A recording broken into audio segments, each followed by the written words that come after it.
गेल्या काही दिवसापूर्वी साताऱ्यामध्ये शाळकरी मुलीवर एकतर्फी प्रेमातनं म्हणजे तिला इजा पोचवण्याच्या ह्यानं चाकू घेऊन एका मुलानं तिला पकडून ठेवलं होतं.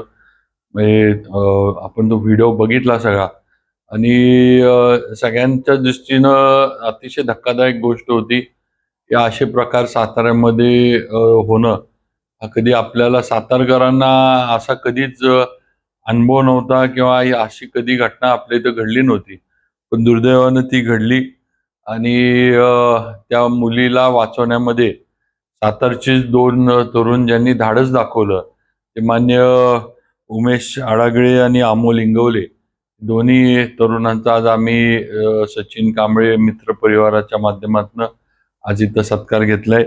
आपण अनेक व्हिडिओ बघतो ज्या ठिकाणी मुलींवर, स्त्रियांवर किंवा असे हल्ले रोडवर केले जातात आणि दुर्दैवानं आपण या आतापर्यंत पाहिलं तर लोक फक्त बघायची भूमिका घेतात. त्याच्यापेक्षा वाईट आहे की व्हिडिओ काढतात पण मदतीला कोण जात नाही.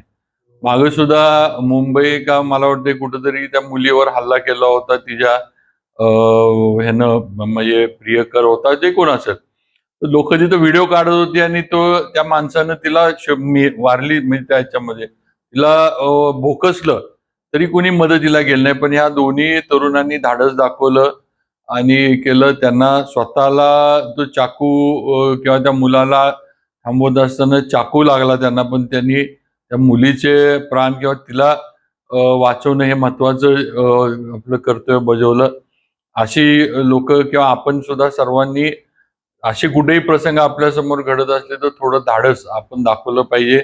झाल्यानंतर अप्रिय घटना अशी काय तर घडून गेल्यानंतर हे करायला पाहिजे होतं, ते करायला पाहिजे होतं, पोलीस कुठं होते, काय कुठं होते, हे सांगणारे भरपूर असतात. पण ज्या वेळेला घटना ती घडत असते ती घडू नये म्हणून प्रयत्न करणारे आज या दोघांसारखे फार कमी असतात. मी त्यांचं उमेशचं आणि अमोलचं मनापासून त्यांचं दोघांचं म्हणजे कौतुक करतो.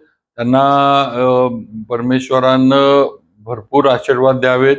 अतिशय धाडसाचं काम त्यांनी केले.